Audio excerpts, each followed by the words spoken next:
everybody, I'm Marie from the XBlue support team.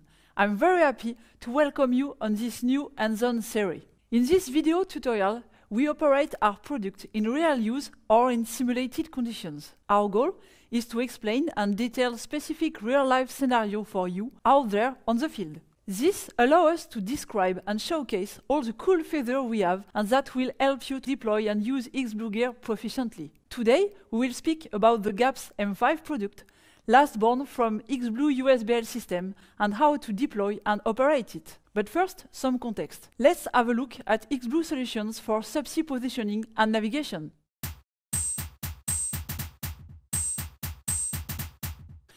XBlue offers a complete ecosystem dedicated to subsea positioning and navigation with 5 major product lines. Ultra-short baselane system based on a unique design, inertial system based on fog technology, long baselane and sparse LBL systems, software solutions for live or field operations, and all those product lines can even fit on a surface drone, the DriX.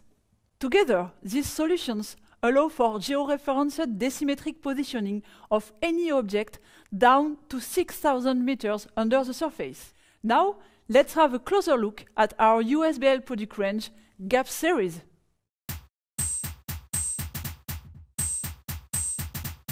GAPS series is composed of 2 systems, GAPS M5 and GAPS M7.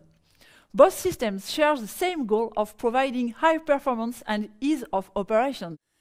They have the same unique acoustic antenna architecture, and they both have an inertial system inside, making it easily deployable, calibration-free, and highly performant. This common architecture allows both systems to have a 200 degrees acoustic aperture, making them ideal for horizontal tracking or ultra-shallow water positioning, for example. With its unique antenna design, GAPS will measure distance and direction. The inertial system inside will determine the attitude of the GAPS.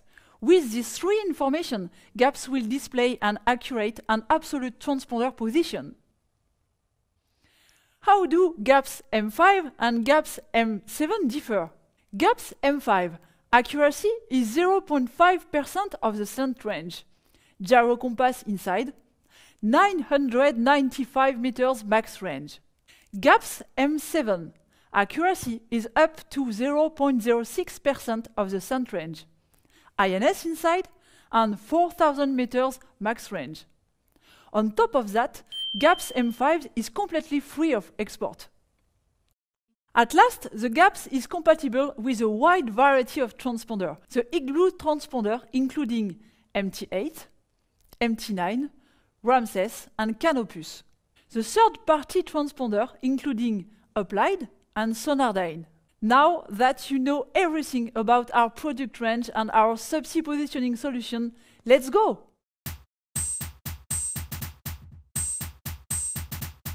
We will begin by unboxing the system and learn how to pre-deploy it, because some notions are important to know before deploying GAPS in order to maximize the deployment efficiency.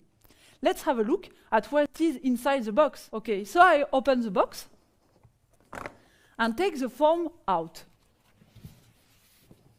Now we can see what is inside the box.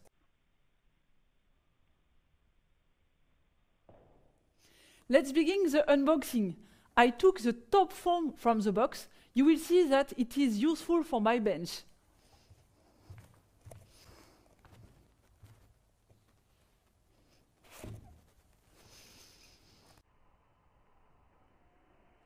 Here is the GAPS antenna itself. You can see it has different parts. The connector for the deck cable, the upper flange, this is where we will fit it mechanically to the vessel. The main body, this is where inside we have the Octans Nano gyro compass. The emission transducer, here, it will send the interrogation to the beacon, the 4 hydrophone that will receive the response from the beacon, and the protective caps that we will keep until the deployment. Now I present you the GAPS box. This is your main interface with the GAPS system. It will allow you to link the deck cable to the GAPS antenna and provide with diverse hardware interface as follow.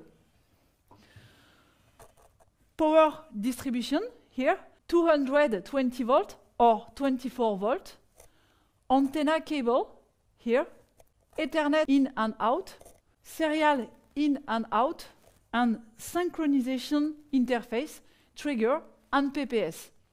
And now is the front panel of the GAPS box with light codes. Now I take the DAC cable of the box. The cable comes in a default 50 meter version and can be ordered up to 100 meter with a repeater box. The cable has two connectors, one for the antenna side, the subcon, and one for the GAPS box side, the Suryo. You must allow some room for the antenna cable and its bending radius to install on board.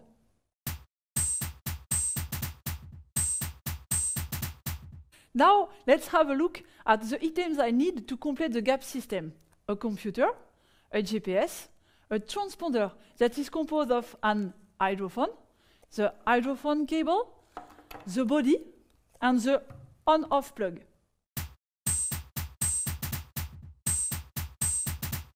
Let's consider our deployment options.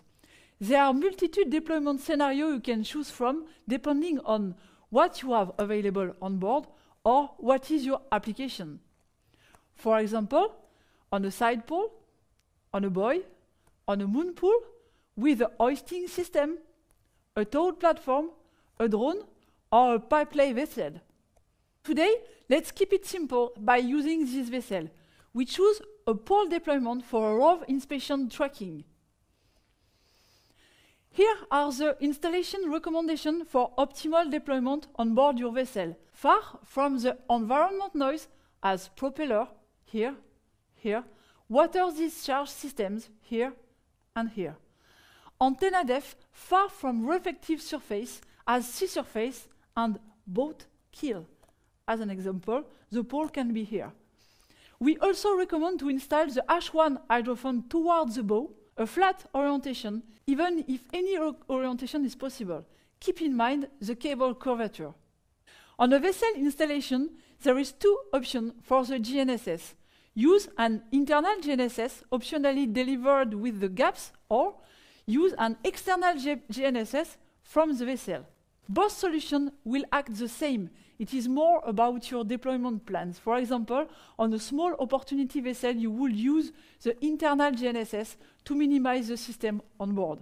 Today, we choose to show you the external GNSS option, and we will simulate it from my computer. As a reminder, it is important to have an accurate GPS level arm requirement.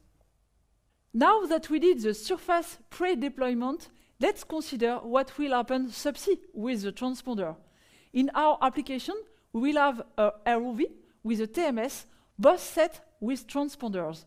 For the transponder recommendation, we have to consider the following: as far as possible from the noise source, as far as possible from the reflective surfaces, orientation up. As a reminder, always keep right-hand track of the transponder settings. Always test the transponder batteries. Always test the transponder before its deployment. There is also two cases for our transponder deployment. The transponder configuration with no cable link from the surface and full autonomous. The responder configuration, cable link with the surface, interrogation with trigger link from the surface. So it is resistive to noise environment, and you can have better control of vehicle acoustic equipment. The beacon is also powered from the surface. To finish, the last thing to consider for our pre-deployment is about timings. To define the recurrence time, this is the time in between two GAPS interrogation of the transponder. To set this recurrence time, we have to know the maximum range of operation. For our example, we choose 200 meters.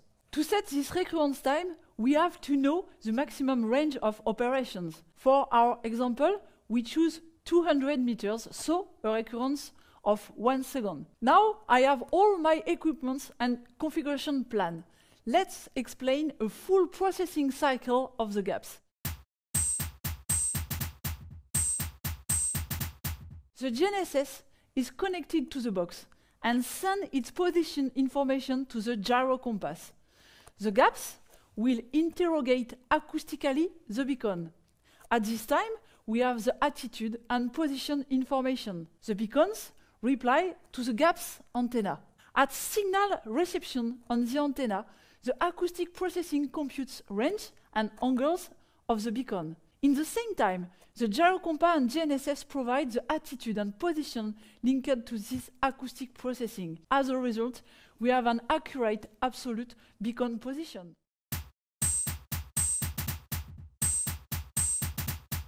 So the pre-deployment phase is over. We saw that the system is very simple to deploy. All the processing is done inside the GAPS head. Everything that I showed you in this first session is very important if you want to maximize your field time with an efficient deployment. To summarize, you need to prepare your deployment with a case study in mind. In the next session, I will show you the deployment and configuration of a GAPS system for a ROV inspection with a TMS.